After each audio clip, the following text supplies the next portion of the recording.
지난 시간에 2장 뒷부분을 완전히 다 마무리하지는 좀 못했습니다. 그래서 2장 그 11절부터 한 번 더 보시면서 넘어가도록 하겠습니다.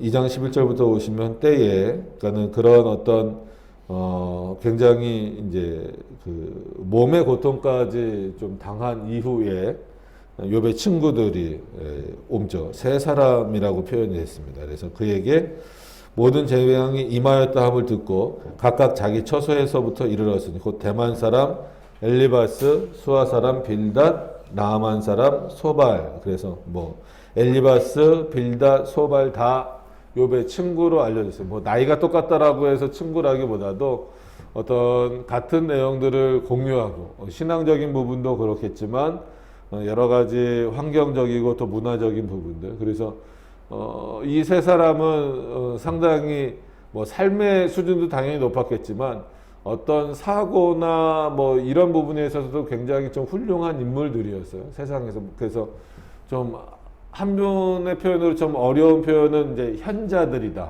그러니까 아주 세상 지식에도 능통하고, 그러니까 철학적, 지금으로 표현하면 조금 이제 철학적 사고에도 능통하고, 어떤 그런 뭐 수사학이라고 불릴 수 있는 그런 학문들에도 능통하고, 또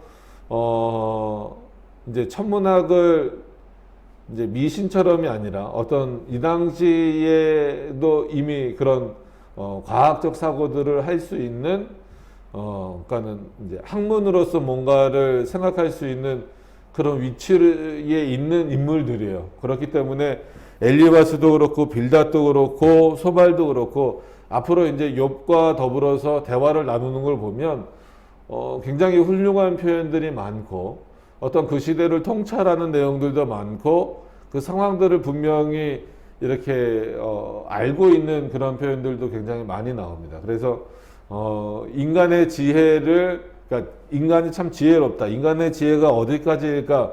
라고 했을 때 이 욥기를 통하여서 특히나 또 엘리바스나 빌닷과 소발을 통하여서 이렇게 인간이 깊은 사고를 할 수 있구나를 발견할 수 있어요. 근데 문제는 뭐냐면 그런 깊은 사고들이 정확하게 하나님의 뜻을 깨달을 수 없다는 것과 더불어서 때로는 인간의 그 깊은 사고들이 하나님의 뜻을 오해하는데 아주 가장 또 좋은 도구가 되어버린다라고 하는 것을 확인케 됩니다. 그래서 욥도 마찬가지고 엘리바스도 그렇고 빌닷도 그렇고 소발도 그렇고 하나님을 직접적으로 겨냥하진 않아요.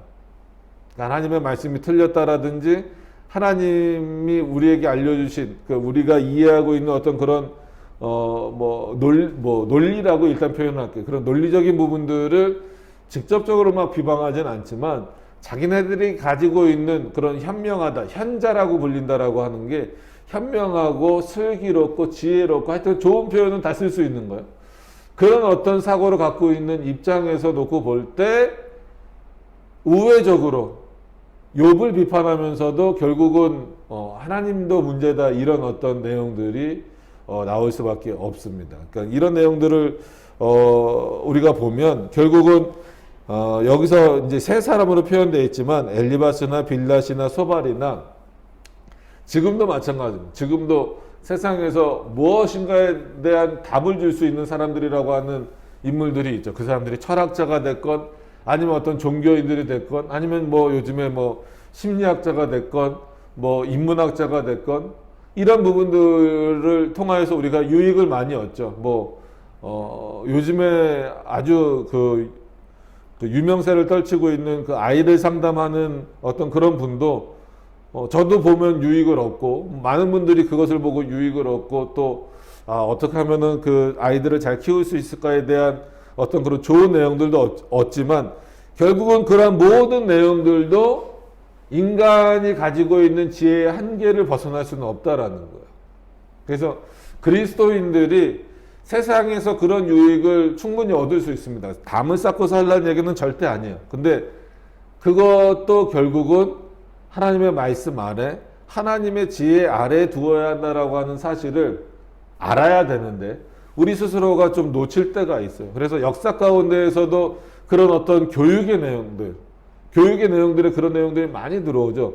한국 교육이 뭐 주입식 교육이다 뭐다 뭐 문제가 많긴 하지만 그거보다도 더 큰 문제는 그런 그 사고들을 가르치는 데 있어서 하나님으로부터 출발하고 있는 그런 학문적 사고를 벌어버린 지가 너무 오래되어 버렸기 때문에 그게 수학이든 인문과학이든 아니면 뭐 생명과학이든 일반 우리가 부르는 과학이든 철학이든 그 출발점에 그 기준점에 하나님이 없다라는 게 문제예요.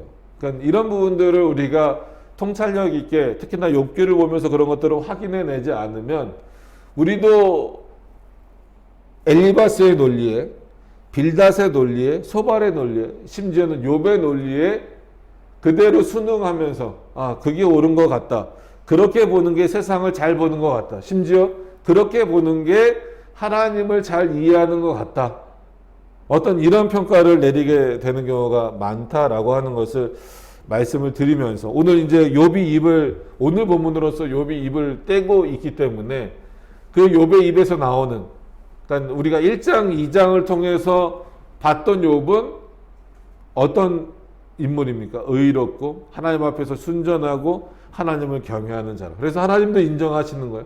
그리고 2장 말미에도 입술로 하나님을 범죄치 않았다. 심지어 자기 자녀들, 자기 재산 또 모든 환경들이 다 피폐해져 가고 자기 몸까지 기왓장으로 몸을 긁을 정도로 몸이 망가져 있는 상태였음에도 불구하고 그 입술로 죄를 범치 않았던 욥이 첫 번째 그 입을 열었을 때 쏟아져 나오는 내용들을 통해서 보면서 우리가 인간의 한계 그리고 인간이 하나님 앞에서 얼마나 지혜로울 수 있는가 그런 부분들을 또 살펴볼 수 있다라고 하는 겁니다. 자, 그런 이해들을 가지시면서 일단 욥을 위로하려고 왔죠. 위로하려고 와서 멀리서 봤더니 욥이라고 알아보기 참 어려운 상태가 됐다라고 하는 것을 이 정도는 이제 지난주까지 우리가 살펴봤습니다. 그래서 일제히 소리질러 울며 각각 그러니까 12절입니다.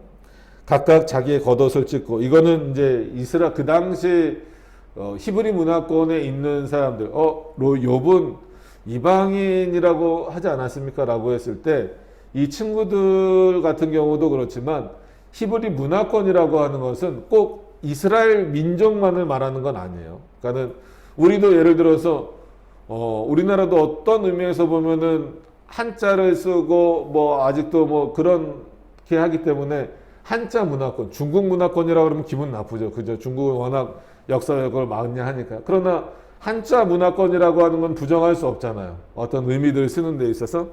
그렇다라고 해서 우리가 한자 문화권에 있다라고 해서 중국 사람도 아니고 또 중국 민족도 아니잖아요. 그런 것과 똑같죠. 신학도 예를 들어서 미국 신학의 영향을 받았다라고 해서 한국 신학은 미국 신학에 근간을 둔다. 장로교회도 뭐 어떤 의미에서는 칼빈보다도 AARC, 뭐 찰스 하치에 좀 그 근거를 두는 이런 어떤 영향을 받고 있다라고 해서 우리가 미국인이 되는 건 아니란 말이에요. 그러니까 그런 차원으로 이해를 하셔야 됩니다. 그래서 왜 욥이랑 이런 사람들이 이방이라고 해놓고선 여기서는 히브리인들의 특징들이 나타납니까? 그러니까 히브리 문화권을 이해하고 있는 거예요. 그리고 그 문화를 받아들이고 있다라는 거죠. 그래서 자기의 겉옷을 찢고 이 당시에 그 문화입니다. 그러니까 어떤 상을 당했거나 큰 일을 겪었을 때 그 옷을 찢고 하나님 앞에 나가는 거예요. 그래서 하늘 향하여 티끌을 날려 자기 머리에 뿌린다라는 것도 이제 그런 겁니다. 그런 고통과 그런 어떤 내용들을 확인하는 거죠. 그리고 7일 7야를 그러니까는 굉장히 긴 시간이죠. 땅에 앉았으나 욥의 곤고함이 심함을 보는 거로 그에게 한 말도 하는 자가 없었더라. 그래서 뭐 단순히 오래 참은 정도로 이해하시면 안 되고 이 당시에도 어떤 특히나 상가집이나 이런 데 갔을 때 상을 당한 사람이 그런 고통을 당한 사람이 먼저 말을 꺼낼 때까지는 기다려주는 거예요. 그래서 뭐 지금 이런 거를 본받자 이런 의미는 아니고 그 어떤 면에서는 고통 그 아주 심중에 있는 고통을 당하는 사람들에게 우리가 가장 해줄 수 있는 큰 위로 중에 하나는 뭐냐면 기다려주는 거예요. 여기서 욥이 지금 먼저 말하지도 않았는데 욥에게 뭐라고 말을 하고 또 욥에게 뭔가를 지적하고 한다면 어떤 면에서는 그를 위로한다라기보다도 자기 생각을 쏟아내는 거. 물론 나중엔 그렇게 합니다. 그렇게 하지만 그런 어떤 내용들을 우리가 생각해 볼 때 기다려주고 있다라고 하는 거예요. 그래서 욥이 이게 7일이 지나서 꼭 말을 해야 된다 이런 건 아닙니다. 7일이 지나서 이제 욥이 입을 열었다라고 하는 것을 알게 되고 그때 동안 생각해 보세요. 어쨌거나 이건 뭐 좀 문자적인 해석이지만 7일 7야를 그냥 가만히 옆에 앉아서 있어준다라고 하는 것 자체가 어떻게 보면은 친구들도 뭐 욥을 비판하던 비난하던 간에 그의 고통에 동참하는 방식이다라고 하는 겁니다. 그래서 우리가 서로를 위로하고 또 고난에 동참해 줄 수 있는 방식은 때로는 침묵일 수도 있다라고 하는 거죠. 그래서 너무 많은 말들, 오히려 어떤 면에서는 이런 침묵을 이 엘리바스도 그렇고 빌닷도 그렇고 소발도 그렇고 조금 더 오래 가져갔었더라면 어땠을까? 그리고 하나님의 뜻을 조금 더 구했으면 어땠을까 하는 아쉬움이 남죠. 근데 침묵하지 못하는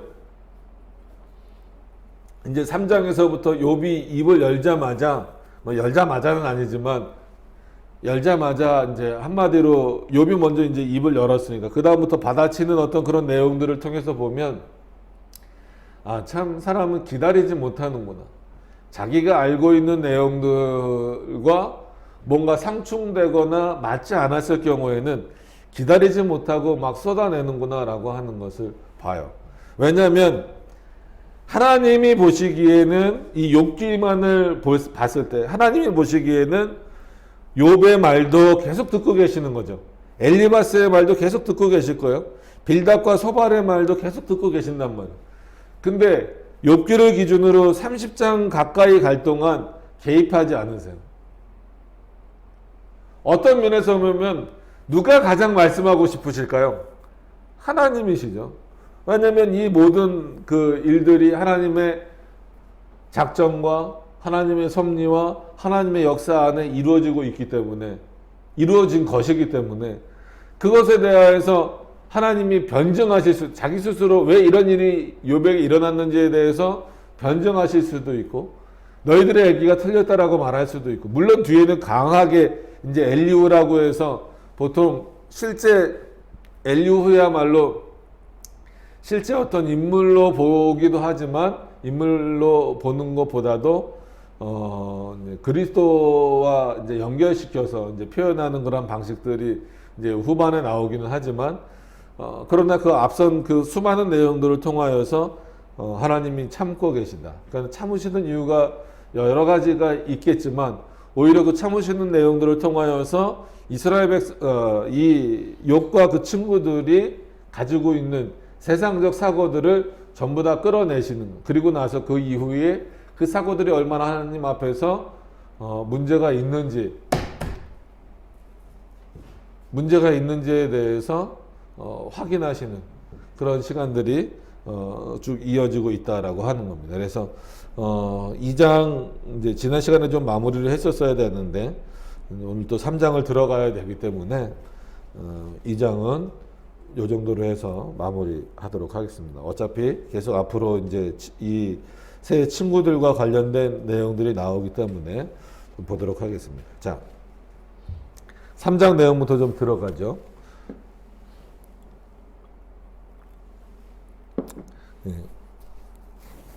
욥기 설교는 제목을 정하지 않아서 자유롭게 하겠다 이런 말씀은 아니고요.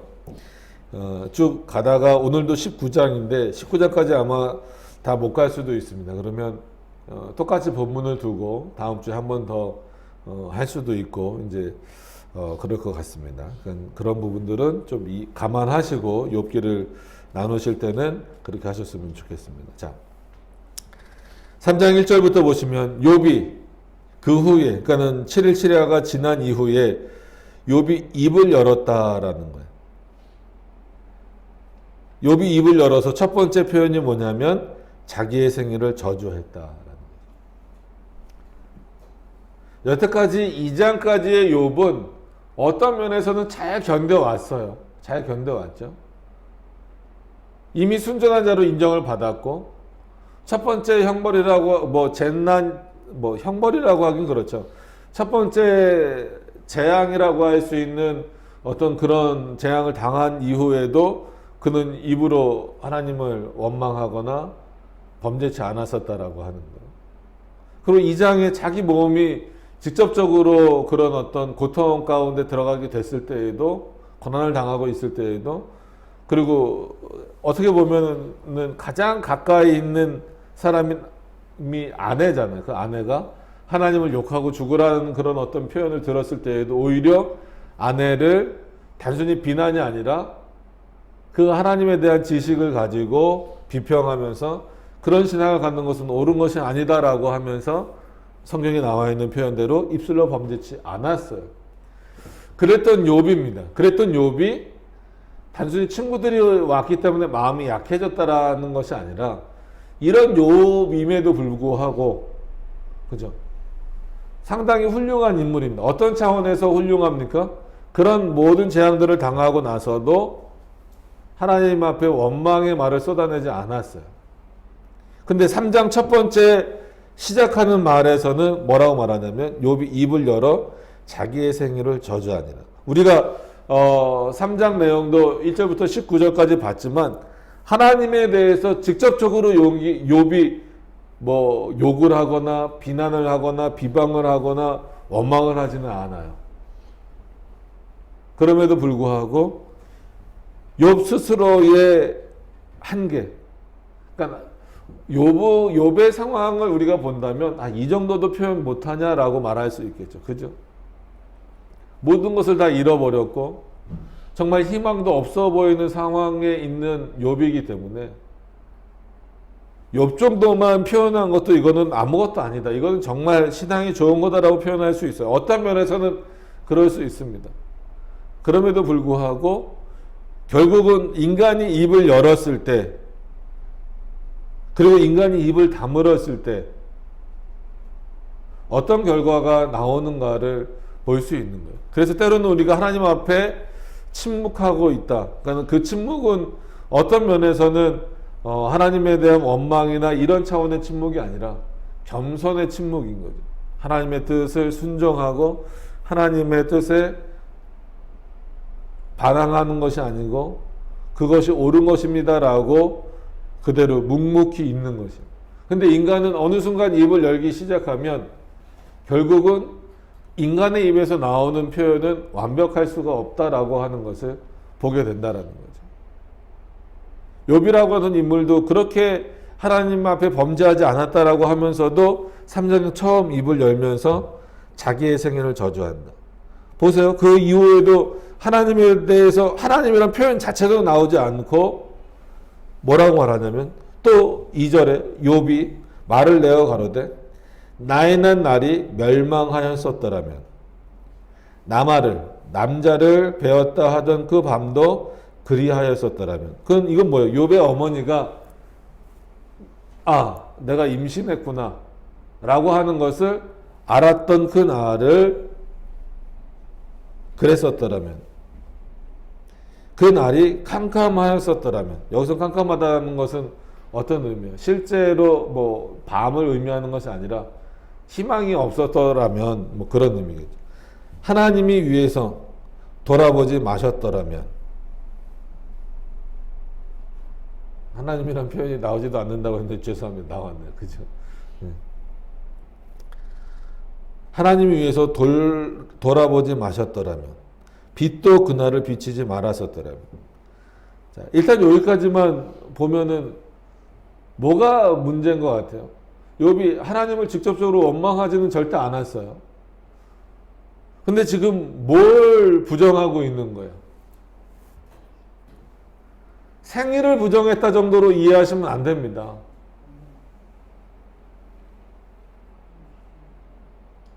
생일을 부정한 정도가 아니에요. 뭘 부정한 거예요? 하나님의 창조 자체가 부정되고 있는 거예요. 하나님의 역사 자체가 부정되고 있는 거예요. 또 뭐 요즘에도 논란이 되고 언제나 논란이 됐지만 인간의 창조 부분에 있어서, 인간 창조에 있어서도 인간 창조가 유전설이냐 창조설이냐 뭐 많은 얘기들이 있지만 하나님이 모태에 우리를 조성하셨다라는 것을 통해서 보면 분명히 창조설이잖아요. 그건 하나님이 기쁨으로 주시는 어떤 그런 부모에게는 선물이고 하나님에게는 생명의 주관자로서의 역할이시다라는 거예요. 그 부분이 부정되고 있는 거예요. 단순히 내 생일이 없었으면 좋겠다. 여러분 이거는 참 요즘에 생이 힘들고 어려운 사람들 아니면 고아로 있는 사람들에게 있어서는 이런 경우가 종종 있잖아요. 그래서 뭐 고아로 있는 사람들은 난 생일이 싫습니다. 왜냐하면 내가 언제 태어났는지도 모르고 내 부모가 누구인지도 모르고 이 정도의 한탄으로 보시면 안 됩니다. 그것도 엄청나게 큰 거긴 하지만 이거는 그런 수준을 뛰어넘은 내용이에요. 왜 자기의 생일을 저주하고 있냐면 이런 고통을 당하는 게 힘들기 때문에 내가 차라리 어땠으면 좋았겠다? 태어나지 않았으면 좋겠다라는 거예요. 거기에만 멈추더라도 뭐를 부정하는 것과 똑같아요. 직접 하나님을 원망하지 않았어도 하나님의 역사 그리고 하나님이 주신 생명을 부정하는 거예요. 그런데 너무나 구체적인 표현을 합니다. 이거 욥이 말하는 거잖아요. 나의 난 날이 멸망하였었더라면. 여기서의 멸망은 뭐겠어요? 단순히 누가 침략해 온다, 누가 저기 한다 이 정도가 아니잖아요. 그 날이 아예 없었더라면이잖아요. 예를 들어서 뭐 생일이 오늘이 며칠이에요? 1월 30일이니까 1월 30일이 없었더라면 여러분 그럼 앞 뒤의 날은 어떻습니까? 그 날이 없앨 수 있어요? 그 날을 부정할 수 있습니까? 없다라는 거예요. 결국 그 날을 부정한다라고 하는 것, 그 날이 멸망되길 원한다라고 하는 것은 그 날의 주관자, 오늘 하루의 주관자는 누굽니까? 저도 아니고 여러분도 아니에요. 하나님이시라는 거예요. 특히나 우리가 주일날 조금 더 구별해서 하나님 앞에 열심히 그 날을 살아내려고 하는 이유도 뭡니까? 여러 나머지 월요일부터 토요일까지도 누구의 날이요? 하나님의 날이에요. 우리가 주일을 주님의 날이라고 부르지만 나머지 날은 그럼 우리 날이냐는 아니에요. 우리에게 하나님께서 맡겨주셔서 여러 가지 세상의 일도 하게 하시고 하시지만 모든 날들은 다 주님의 날입니다. 그런 날 중에 일주일에 하루를 구약엔 안식일이지만 신약에는 예수 그리스도가 부활하신 날을 기념하여서 그 날만큼은 더 온전히 세상의 모든 것들을 내려놓고 세상의 유익들도 내려놓고 오직 주님 앞에만 나아가는 날로 누가 정하신가요? 우리가 정하지 않았어요. 하나님이 명령하신 거예요. 그래서 주일을 범하는 게 죄라고 말씀을 드리는 겁니다. 근데 한 날을 지워버릴 수 있어요. 인간은 그럴 능력이 없습니다. 나만을 배웠다 하던 그 밤도 그리하였었더라면 자기의 존재를 부정하는 거예요. 이거는 하나님을 직접 원망한 것이 아니니까 괜찮겠지라고 표현을 하는 경우가 있지만 그렇지 않죠. 결국은 그 나만을 배웠다, 즉 욥을 잉태했다라고 하는 것 자체가 누구의 역사요? 하나님의 역사잖아요.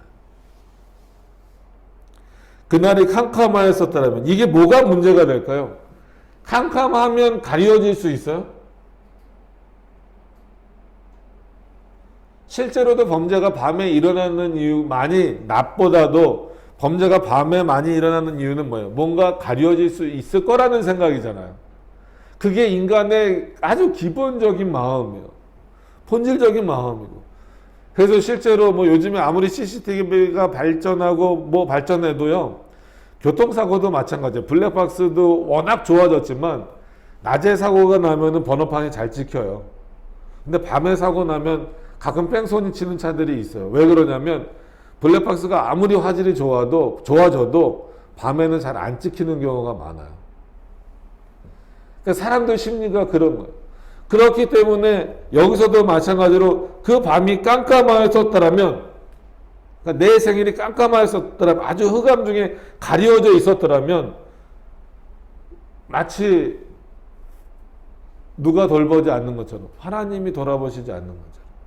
여러분 여기서 하나님이 위에서 돌아보지 마셨더라면 이거는 뭐냐면 하나님이 내가 잉태됐다라고 하는 것, 이게 지금 뭐냐면 내가 잉태됐다라고 하는 것을 하나님이 알고 계시고 또 나를 돌아보셨다라는 건, 하나님이 우리를 돌아본다라는 건 어떤 의미예요?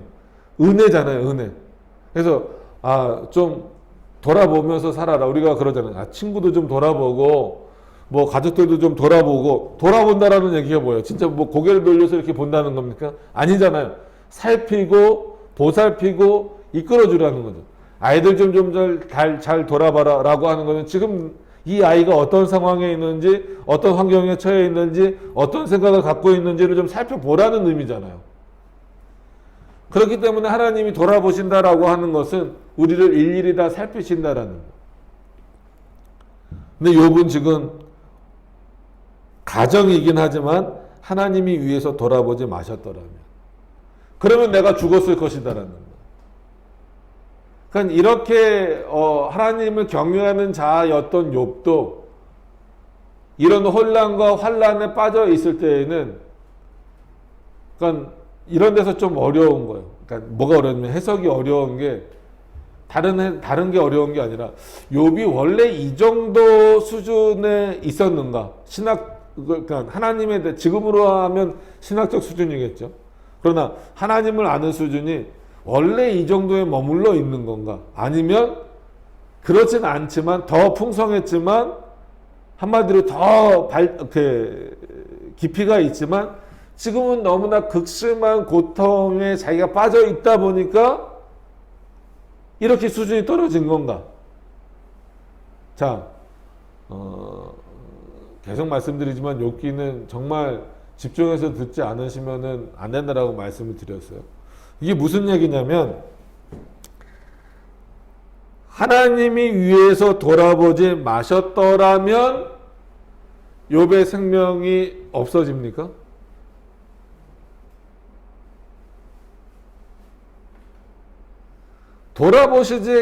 설사 하나님이 욥을 돌아보시지 않는다 할지라도 그러실 수도 없지만 욥에게 주어진 생명은 누구로부터 온 거예요? 부모가 아니라, 물론 부모로부터 온 거죠, 현상으로서는. 그러나 실제로는 누구로부터 온 거예요? 하나님으로부터 온 거예요. 실제로 욥의 표현대로 하나님이 내가 잉태됐을 때, 내가 엄마 뱃속에 잉태됐을 때 나를 하늘에서 돌아보지 않으셨다라고 한다면 그 생명 자체는 없는 거라는 거죠. 죄송합니다.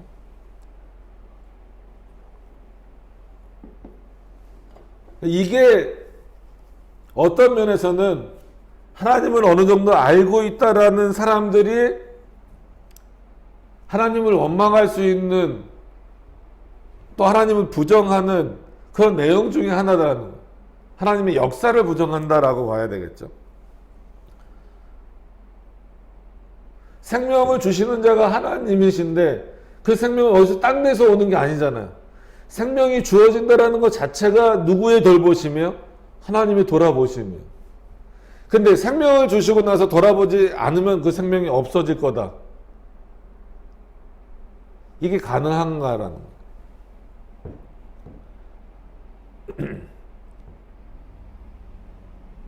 인생에 있어서 특히 그리스도인들이 하나님 앞에서 굉장히 조심해야 되는 부분들 중에 하나입니다.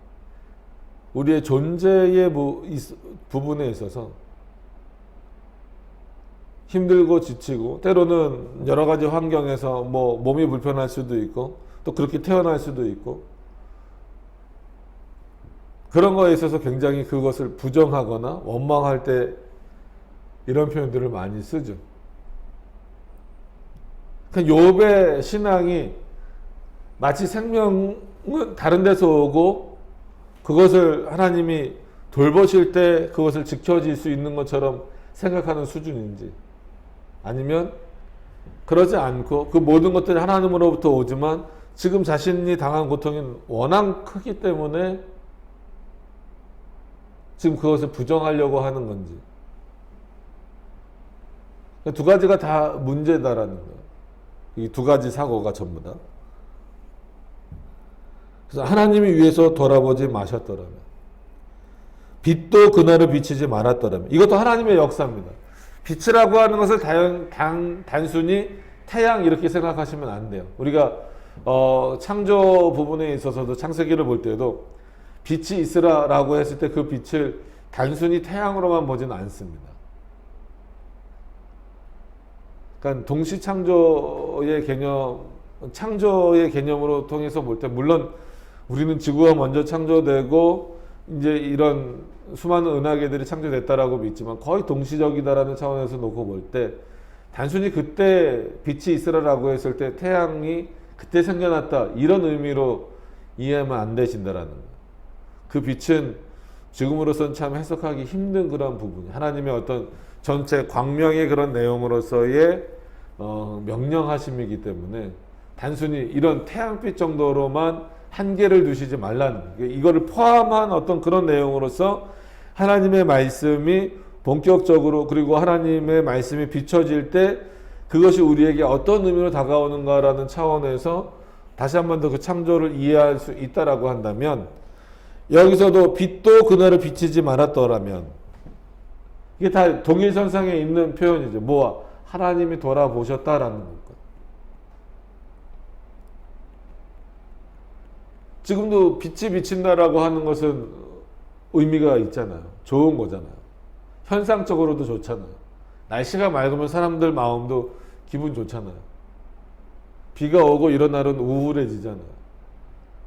그런 어쩔 수 없는 그런 내용들이 있단 말이에요. 그러니까 그런 내용들을 통해서 보면 그날을 비치지 말았었더라고요. 이게 지금 욥은 어디에 한정시켜 놓고 있는 거예요? 자기 생일에. 그렇지만 이거를 우리가 이해하는 데 있어서는 한 날만 그렇게 될 수 있습니까? 없습니까? 없어요. 그리고 그 날이 좀 진짜 객관적으로 생각해 놓고 보면 욥만 태어났을까요? 그 날에? 그러지 않았겠죠. 수많은 사람들이 태어났고 수많은 사람들이 그 날에 이미 태어나 있는 사람들은 자기의 일을 열심히 했어야 됐고 그 날도 욥을 제외한 나머지 사람들은 어떤 날로 살아가야 돼요? 하나님을 경외하는 날로 살아가야 된다라는 거예요. 근데 욥은 그 날을 부정하는 거예요. 어떤 의미에서는 그렇기 때문에 그 날을 부정한다라는 차원을 통해서 볼 때 확인할 수 있는 것은 뭐예요? 자기가 태어난 것을 부정하고 있는 거죠. 그게 그 날의 부정까지 이어지는 거예요.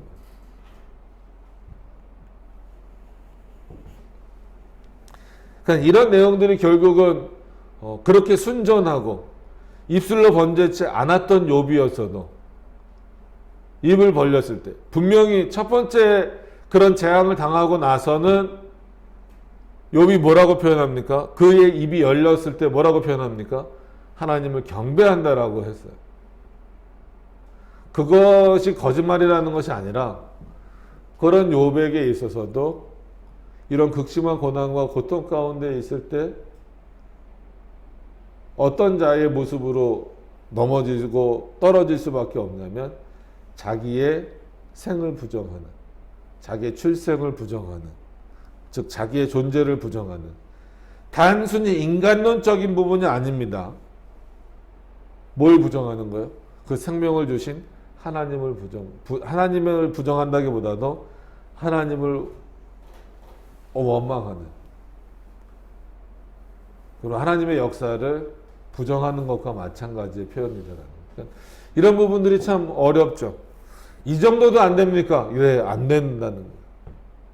정말 우리가 하나님 앞에 있는 자다라고 한다면 이 정도도 안 됩니까? 이게 그렇게 큰 문제입니까? 지금 욥의 상황을 보시면서도 이 정도 표현도 못합니까?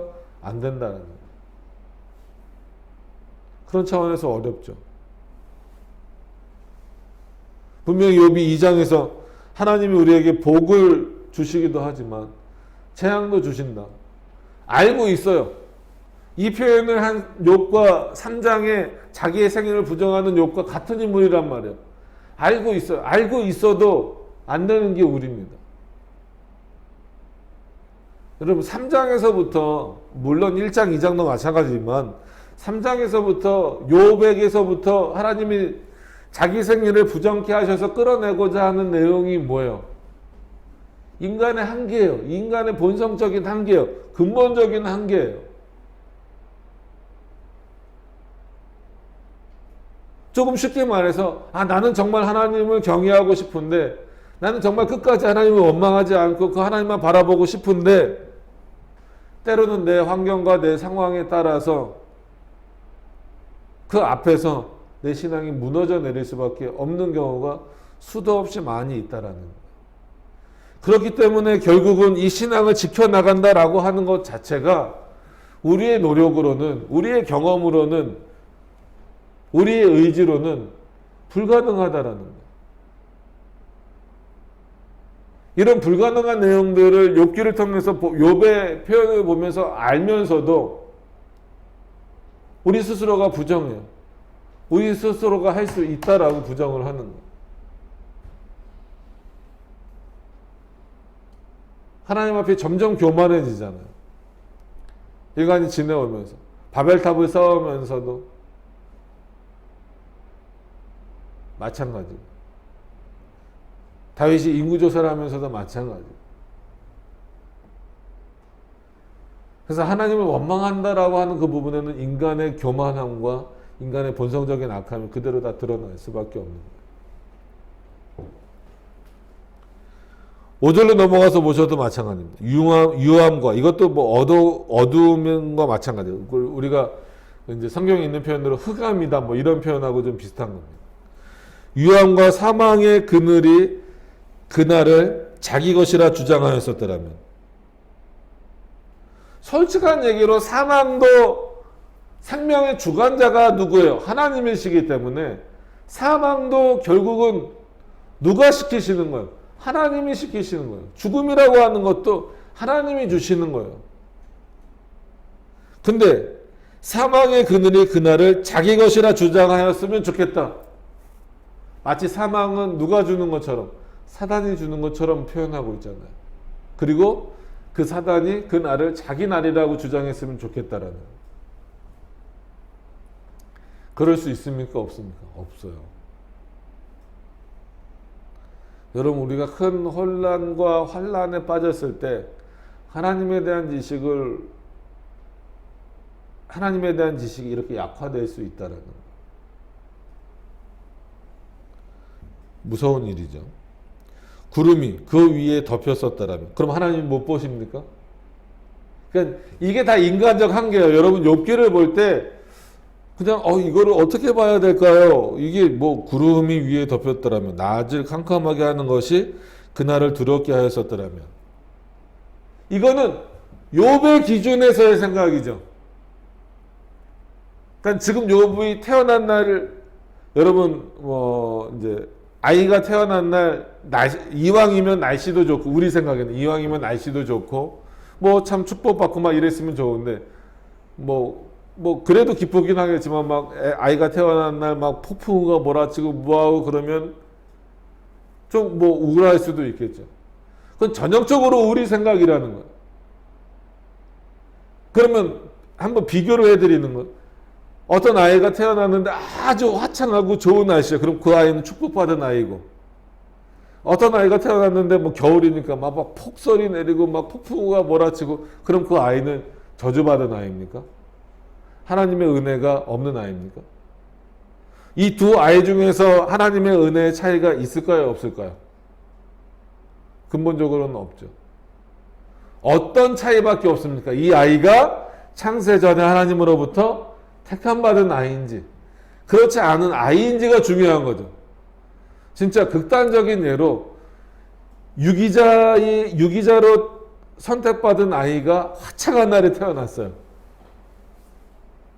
택자로 선택받은 아이가 폭풍우가 몰아치는 날에 태어났어요.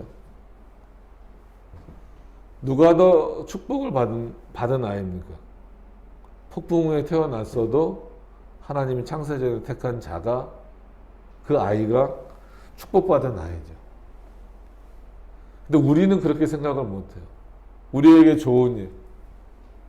그래서 잘 생각해 보세요. 내 개인적으로 무슨 중요한 일, 좋은 일이 있을 때 다 날씨가 좋고 환경이 좋기를 원해요. 다 그래요. 저희도 결혼기념일이 다가오는데 겨울에 결혼하는 사람들은 늘 그래요. 아, 그날 눈이 좀 안 왔으면, 날씨가 좋았으면, 맑았으면, 덜 추웠으면. 또 여름에 결혼하는 사람들 뭐 장마철이나 이럴 때는 아, 좀 장마가 피해 갔으면, 뭐 했으면. 이거 공통적인 일이에요. 요즘엔 소풍이라고 안 그러고 현장 체험 학습이라고 그래요. 아이들 막 그러잖아요. 아, 소풍 가는 날 비가 안 왔으면, 날씨가 좋았으면, 뭐 했으면. 근데 그런 바람과 상관없이 그렇지 않다면 굉장히 그날을 좀 이렇게 안 좋은 날인 것처럼, 마치 뭐 진짜 교회 다니는 사람들은 하나님의 은혜가 없는 것처럼, 또 세상 사람들은 아, 뭔가 이렇게 불길한 것처럼. 욥이 지금 점점 어느 한계로 빠져들어가고 있는 거예요. 자기 한계로, 인간의 이성의 한계로 빠져들어가고 있는 거예요.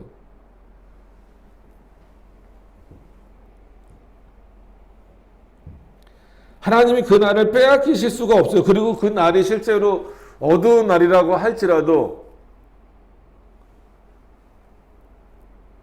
욥이 이렇게 된 것과는 전혀 상관이 없습니다. 6절에 그 밤이 심한 어두움에 잡혔었더라면, 해의 날수 가운데 기쁨이 되지 말았었더라면, 달의 수에 들지 말았었더라면. 이게 창조를 부정하는 거죠. 창조만 부정하는 게 아니라 하나님의 역사를 부정하는 거예요.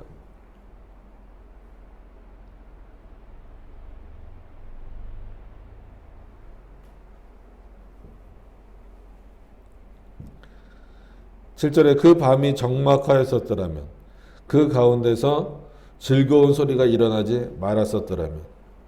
만약에 실제로 욥이 태어난 것을 그 부모가 슬퍼해서 곡소리를 냈다라고 하면 이 문제가 1장과 2장에 욥이 겪었던 문제가 해결이 됩니까? 그렇지 않잖아요. 아예 태어나지 않았었으면 이런 고통을 안 당해도 된다. 그 너무나 인간적이고 단순한 논리인 거죠. 나를 저주하는 자, 곧 큰 악어를 격동시켜. 그러니까 악어라고 해서 뭐 실제 큰 악어, 아니면 심히 뭐 어떤 사람은 뭐 공룡 뭐 이렇게 해석하기도 하는데, 공룡이 그 날을 뭐 어떻게 하겠습니까? 이런 거는 말 그대로 비유적이고 상징적인 표현인 거죠.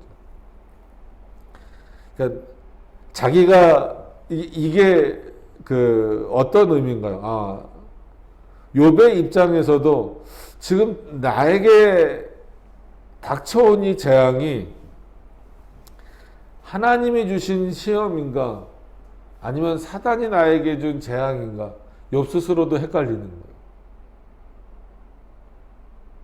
근데 이런 일들은 살아가면서 되게 많습니다. 늘 하나님의 시험과 또 사단의 어떤 그런 일들 가운데 우리는 살아갈 수밖에 없어요. 그래서 어떤 일이 우리에게 일어났을 때 솔직히 그거를 정확하게 판단해 낸다는 것은 쉽지 않습니다. 왜냐하면 그 두 가지 일이 하나님의 섭리 안에서 겹쳐 있는 경우가 상당 부분 많기 때문에 그래요.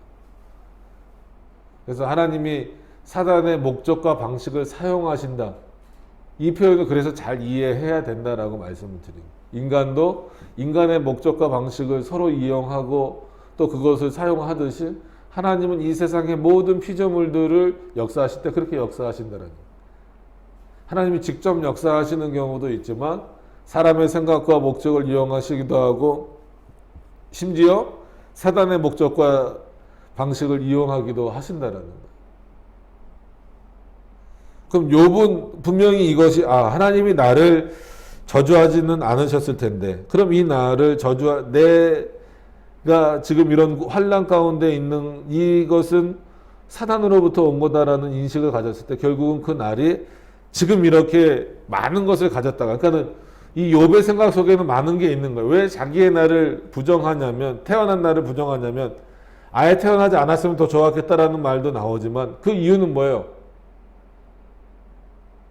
하나님의 은혜가 없었다, 단순히 그것이 아니라 이렇게 많은 것을 주시지 않았었더라면, 내가 그렇게 잘 되었다가 많은 것을 가져가기 이전에 차라리 나를 먼저 치셨더라면 내가 고통이 덜 했을 거다라는 거예요. 그것도 우리가 느끼는 고통과 재앙의 수준에서는 그렇게 표현할 수 있어도 존재 부분에 있어서 생각해 보면 많은 것을 갖고 있다가 뺏긴 거나 없는 가운데에서 없어지는 거나 우리가 생각하는 데에서 차이가 있는 것이지, 존재론적인 차원에서 놓고 보면, 즉 하나님이 우리를 존재케 하셨다, 하나님이 우리를 만드셨다라는 그런 차원에서 놓고 보면 우리가 가지고 있는 것은 아무런 의미도 없어요. 진짜 말 그대로 적신으로 왔다가 적신으로 돌아가는, 그러니까는 그 적신으로 간다라는 그런 차원만 남는 거기 때문에 욥이 그거를 표현하고 알면서도 그가 당한 고통이 크기 때문에 결국 자기의 나를 부정할 수밖에 없게 되는 겁니다. 나를 저주하는 자, 어떻게 보면 나를 저주할 수 있는 자도 누구예요? 네? 자, 성재 이제 정신을 차리고. 나를 저주하는 자 누굽니까? 그러니까 질문을 다시 드릴게요. 나를 저주할 수 있는 자 하나님이신 거예요. 하나님. 근데 욥은 이게 순간적인 건지 아니면 욥이 그렇게 생각했는지는 모르지만 저주하는 것은 누구라고 생각을 하는 거예요? 큰 악어와 같은 어떤 사단으로 생각을 한 거죠. 큰 악어를 격동시키어 익숙한 자가 그 밤을 저주하였었더라면. 9절에 그 밤에 새벽별들이 어두웠었더라면. 그죠? 보통 이걸 금성이라 그래요. 근데 금성이나 달이나 이게 중요한 건 아니죠. 반짝반짝 비춰지는 게 없었더라면. 그 밤이 광명을 발할지라도 얻지 못하며 동틈을 보지 못하였었더라면 좋았을 것이에요. 어떤 의미에서 보면 하나님의 은혜가 나에게 비춰지지 않고 내가 그냥 모태에서 죽었으면 얼마나 좋았을 거라는. 그러면 솔직한 얘기로 피할 수 있는 건 우린 다 죽어요. 모태에서 죽든 나서 죽든 뭐만 달라지는 겁니까? 그 존재가 달라지나요? 아니요. 존재는 달라지지 않아요. 상황과 환경만 달라질 뿐이죠. 그토록 하나님을 경외하고 있던 욥도 지금 점점 그 신앙의 내용이, 그리고 그 고백의 내용이 어디로 좀 좁혀지고 있는 거예요? 자기가 받는 재앙으로 좁혀지고 있는 거예요. 그러면서 거꾸로 그렇게 할 수도 없고 그러지 말아야 되는 자기의 존재성을 부정하게 되는 거예요. 뭐 때문에? 자기가 당한 고난 때문에. 자기 입술로 하나님은 복을 주실 수도 있고 그렇기 때문에 그가 주시는 재앙도 순종으로 받아야 된다라고 표현했음에도 불구하고 여태까지 그의 삶을 놓고 보면 어떻게 보면 요 며칠 안 되는, 얼마 안 되는 기간 동안에 주어진 재난 때문에 자기에게 여태까지 주어졌던 그 놀라운 은총의 날들을 뭐하게 돼버리는 거예요? 부정하게 돼버리는 거예요. 뭘 부정하니까? 자기 생일을 부정해버리니까. 그 날이 저주받았으면 좋겠다라고 말해버리니까. 여태까지 자기의 삶 전체를 부정하는 거예요. 그러면 자기의 삶을 부정하는 게 아니라 그건 누구를 부정하는 거예요? 하나님이 그 날을 인도하셨다라고 하는 그 은혜의 날들을 부정하는 거예요. 뭐 때문에? 물론 그가 받은 고난은 상상할 수도 없지만 전체 인생에 놓고 봤을 때 지금까지, 나중에 회복시켜 주신다 우린 결과를 알기 때문에 그렇지만 그걸 떠나서 지금까지, 지금 이 3장까지의 욥의 인생에 있어서 진짜 말 그대로 재앙의 기간, 환란의 기간은 얼마나 됩니까? 그게 작은 시간이잖아요. 작은 기간이잖아요. 훨씬 많은 시간들 동안에 인도하셨던 하나님의 은혜는 짧은 기간에 주어진 재앙으로 인하여서 다 무너지는 거예요. 욥에게 있어서. 그리고 심지어 자기의 출생까지 부정하려고 하는. 그러니까 뭐가 하나님에 대한 원망인가, 뭐가 하나님에 대한 부정인가를 생각해 보셔야 돼요. 차라리 욥이 진짜 원색적으로 하나님 나를 왜 태어나게 하셨습니까? 나를 왜 만드셨습니까? 진짜 어린아이처럼 반항하듯이 그럼 나를 왜 낳았어요? 뭐 이렇게 막 하는 것처럼 그것만 비난이 아니에요. 그것만 부정이 아닙니다. 어떻게 보면은 신앙을 갖고 있는 고급한 수준에서의 표현이잖아요. 잘 보세요. 욥이 지금 이렇게 자기 나를 생일을 부정하는 어떤 그런 내용은 욥에게 지금 어느 정도 지식이 있다라고 하는 것을 알 수 있죠. 하나님에 대한 지식도 그렇고 창조와 이 우주의 모든 역사와 심지어 별들의 움직임까지 욥은 뭐하고 있는 인물이에요? 알고 있는 인물이에요. 그러니까 어떤 의미에서는 하나님을 직접 부정하진 않아도 자기가 알고 있는 모든 지식을 동원해서 하나님을 부정하는 표현으로 쓸 수밖에 없는, 쓰고 있는 그런 지금 상태가 되고 있다라는 거예요. 그래서 우리가 지식을 얻는다, 학문을 닦는다라고 했을 때 그게 하나님 앞에서 어떻게 쓰여질 것인가를 깊이 고민하시면서 하셔야 돼요. 특히나 하나님에 대한 지식도 마찬가지입니다.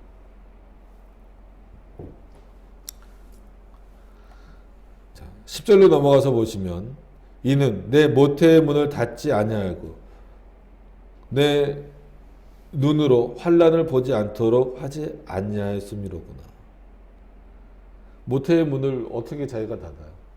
그럼 모태의 문을 닫으려고 하는 이유는 뭐겠어요? 내가 모태의 문이 닫혔으면, 모태의 문이 닫혔다라고 하는 것은 뭐예요? 안 태어났으면 내가 이런 환난도 보지 않았을 것이다. 이거 본인이 할 수 있습니까? 인간이 할 수 있습니까? 욥의 엄마가 할 수 있습니까? 못해요. 사단이 할 수 있습니까? 사단도 못하는 일. 근데 그걸 가정하는 거예요. 그랬었더라면 좋았겠다라는. 하나님의 역사를 부정하는 거죠. 이런 게. 어찌하여 내가 태어나 죽어 나오지 아니하였던가. 하나님이 주신 생명을 언제부터 없었으면 좋겠다라는 거예요. 모태에서부터. 또 말씀드리지만 모든 인생 가운데 주셨던 하나님의 은혜가 부정될 수밖에 없는 거죠. 내 어미가 낳을 때에 내가 숨지지 아니하였던가. 차라리 엄마가 나를 낳을 때 내가 죽었으면 이런 환난 안 당할 텐데. 그럼 반대로 뭐도 없어요.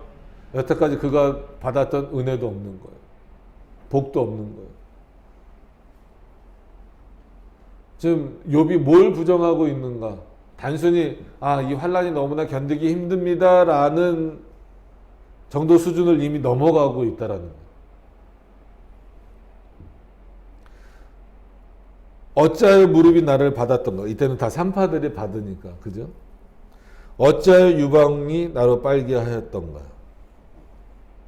그래야 힘을 얻잖아요. 그러니까 자기 생을 이제 부정하는. 자, 생일에서 3장을 보시면 맨 처음엔 자기가 태어난 날을 부정해서 나오죠. 근데 점점 그 내용이 지나가면서 뭐 하나님 직접 말하진 않지만 뭐 하나님 돌보지 않는다 이런 표현도 돌아보지 않으셨으면 좋았겠다는 표현도 있지만 창조의 내용도 부정하면서 점점 자기의 삶으로 끌고 들어가는 거예요. 그래서 내 삶이 처음부터 없었으면 좋았겠다. 13절에 그렇지 아니하였던들 이제 내가 평안히 누워서 자고 쉬었을 것이다. 만약에 내가 태어나지 않았고 엄마 뱃속에서 죽었으면 그건 욥은 어느 사고까지 있는 거예요? 하나님의 나라에 대한 사고도 있는 거예요. 그때 내가 죽었으면 지금 내가 어떻게 하고 있을 텐데, 평안히 쉬고 있을 텐데. 여러분, 욥의 신앙적 수준은 이 정도예요. 그래서 저는 이 욥기를 보면서 늘 이제 앞으로도 말씀드리겠지만 엘리바스도 그렇고 빌닷도 그렇고 소발도 그렇고 욥도 그렇고 하나님에 대한, 그러니까 세상의 지식도 뛰어나지만 하나님에 대한 지식, 말 그대로 어떤 지적으로 학문적으로 하나님에 대해서 알아가는 부분에 있어서도 감히 웬만한 사람이 아니라 우리가 따라갈 수 없을 정도의 수준이란 말이에요. 그런 수준에 있는 사람들도 어떤 의미에서는 그런 환경과 이런 것들을 극복해내지 못하는 부분들을 보게 되는 거예요.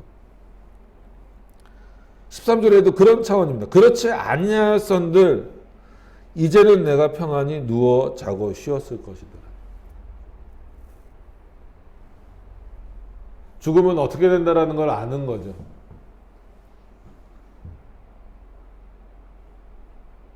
한마디로 욥은 지금 어떻다는 거예요. 죽었으면 좋겠다라는 거예요. 그거를 엄마 뱃속에서부터 그랬었으면 내가 얼마나 좋았겠는가. 자기를 위하여 거친 털을 수축한 세상 임금들과 의사들과 함께 있었을 것이요. 혹시 금을 가지며 은으로 집을 채운 목백들과 함께 있었을 것입니다.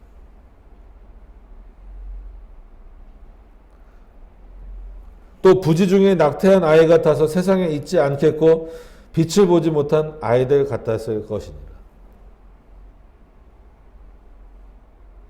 자기가 태어나지 않았었더라면 세상에 있는 세상 임금들과 뭐 의사들이라고 해서 이상한 사람들이 아닌 거예요. 그런 과정을 다 겪고 지금 안식을 누리고 있는 자들. 그래서 그 문이라고 해서 아 천국이 그 문으로 있나 보다 그렇게 생각하시지 말고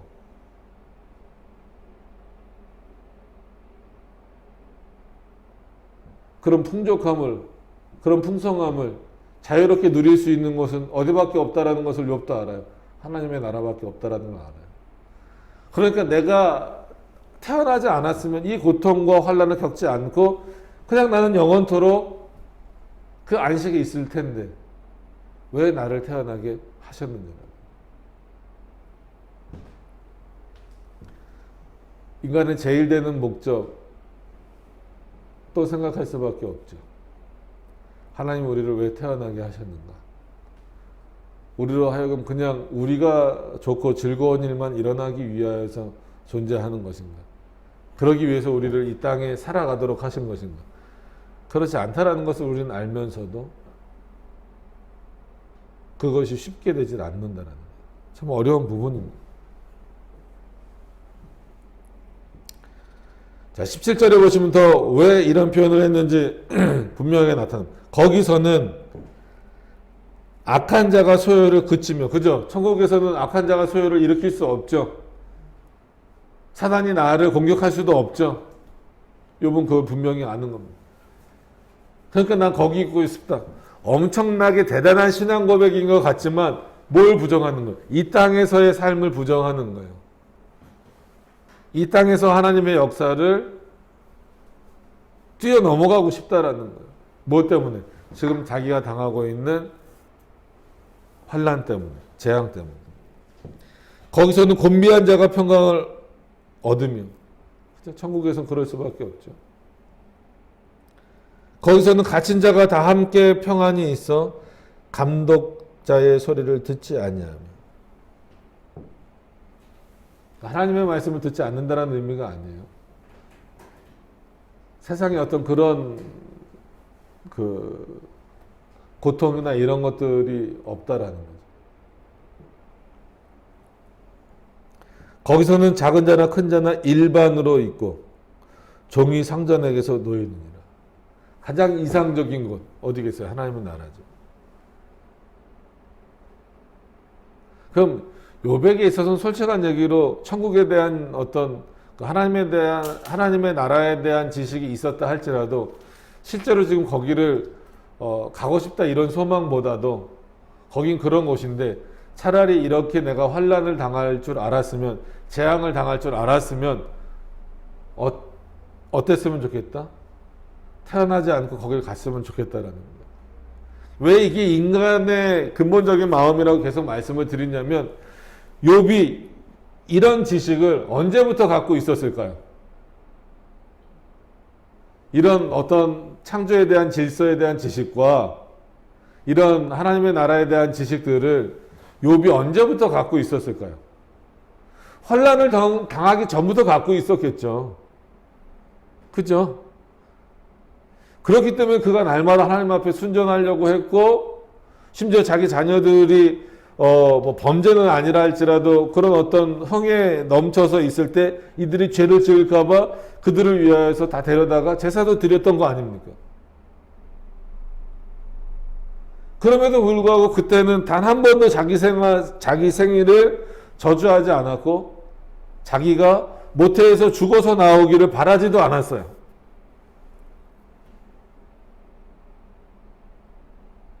근데 그 지식을 똑같이 갖고 있는 상태에서 하나님의 은혜가 있을 때는 그 날이 없어지기를 기대하지 않았단 말이에요. 소망하지도 않았단 말이에요. 근데 자기에게 무슨 일이 벌어지니까 이런 고백을 합니까? 재앙이 일어나니까, 감당할 수 없는 환난이 일어나니까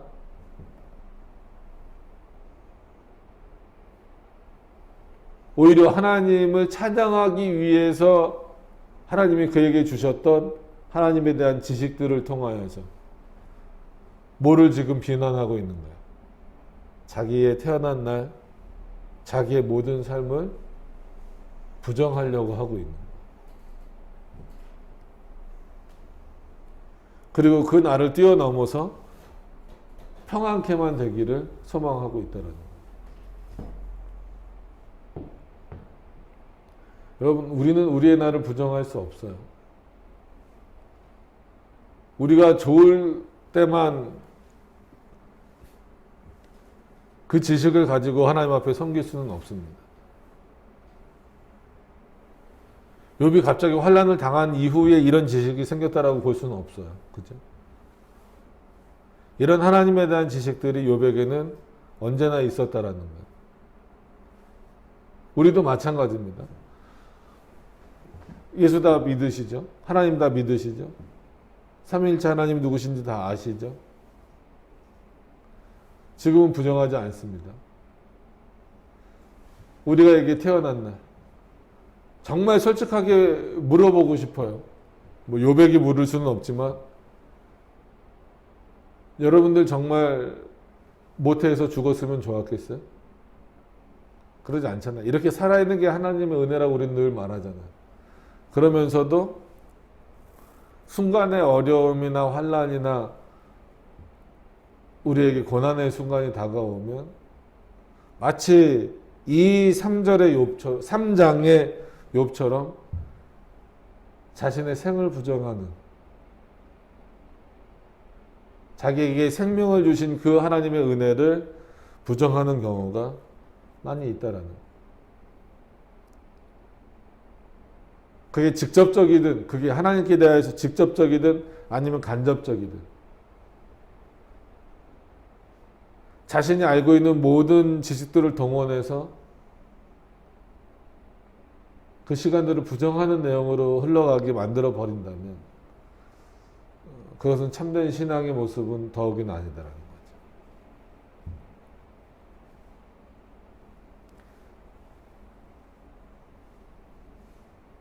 세상에서나 일어날 수 있는 사고입니다.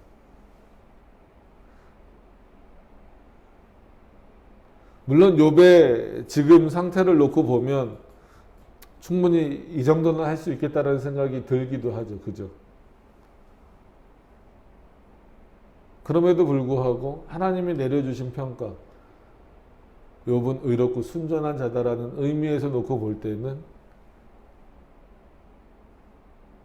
그 친구들 앞에서 이런 고백은 다시 한 번 더 뭐를 불러일으킬 수밖에 없는 거예요.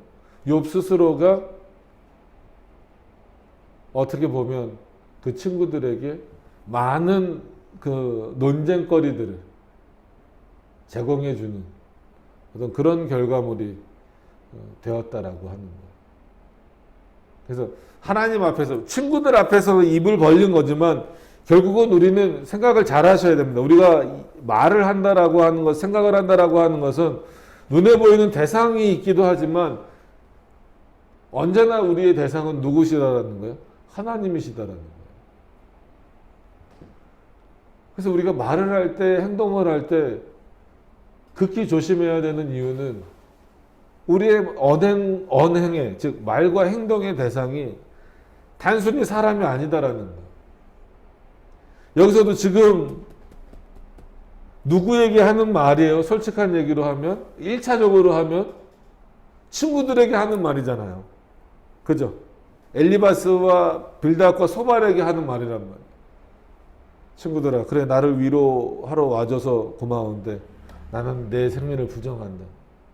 이거 아니에요. 근데 이 표현은 분명히 1차적인 대상은 그의 새 친구들이었지만 궁극적으로는 누구를 향하고 있는 거예요? 하나님을 향하고 있는 거예요. 그렇기 때문에 신앙의, 특히나 신앙의 부분에 있어서 뭐 일상생활은 뭐 그렇지만 특히나 신앙에 있는, 신앙과 관련된 부분에 있어서는, 신앙 고백과 관련된 부분에 있어서는 대상이 하나님이다라고 하는 것을 잊어버리시면 안 돼요. 욥이 그걸 잊어버렸다라기보다도 정말 이렇게 고백할 수 없을 정도의 큰 환난과 고통 가운데 있었다라는 것은 우리가 분명히 인지를 하면서도 그런 욥조차도 첫 번째로 입을 열어서 한 표현이 어떤 표현인가를 보세요. 어거스틴도 그렇고 칼빈도 그렇고 늘 표현했던 것이 인간은 늘 누구를 향한다? 자기 자신을 향한다. 언제부터? 타락한 이후로.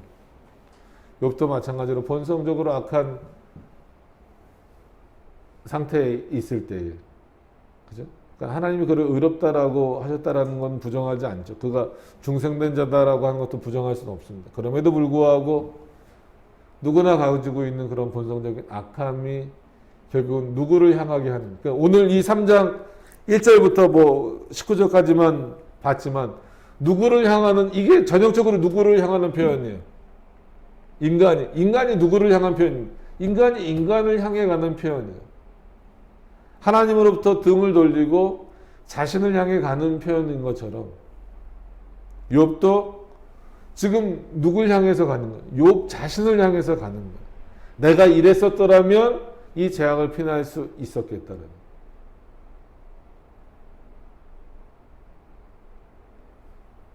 근데 우리가 일반적으로 보면 모태에서 아이가 죽었다. 태어나자마자 아이가 죽었다.